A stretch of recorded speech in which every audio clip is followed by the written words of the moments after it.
നമ്മുടെ പല മക്കളും വളരെ നല്ല രൂപത്തിൽ അധ്വാനിച്ച് പഠിക്കലുണ്ട്. രാത്രികളിലും ഒഴിവു സമയങ്ങളിലും അവരതിനു വേണ്ടി വല്ലാതെ കഷ്ടപ്പെടുന്നുമുണ്ട്. നാമും നമ്മുടെ മക്കൾക്ക് വേണ്ടതെല്ലാം പഠനാവശ്യങ്ങൾക്ക് വേണ്ടി ചെയ്തു കൊടുക്കലുമുണ്ട്.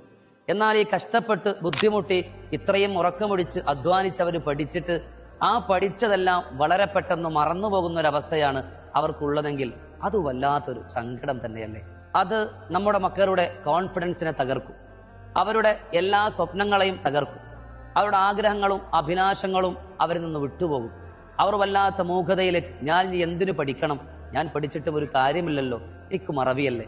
ഇത് കുട്ടികൾ മാത്രമല്ല, മുതിർന്നവരിലും ജോലി സ്ഥലത്തും ജോലിയുമായി ബന്ധപ്പെട്ടും സ്വന്തം ജീവിതത്തിൽ തന്നെ നിത്യജീവിതത്തിൽ കുടുംബങ്ങളുടെ പോലും പല കാര്യങ്ങളും മറന്നുപോകുന്ന പലരുമുണ്ട്.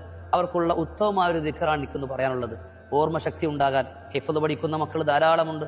നല്ല ഓർമ്മശക്തിയും ബുദ്ധിയും നമ്മുടെ പ്രിയപ്പെട്ട മക്കൾക്കുണ്ടാകാൻ ഈ ദിക്ർ പതിവാക്കൂ, നമുക്ക് പഠിക്കാം. യാ അല്ലാമൽ ഗുയൂബ് ഫലാ യഫൂതുഹു ശൈഉൻ മിൻ ഇൽമിഹി വലാ യഊദുഹു.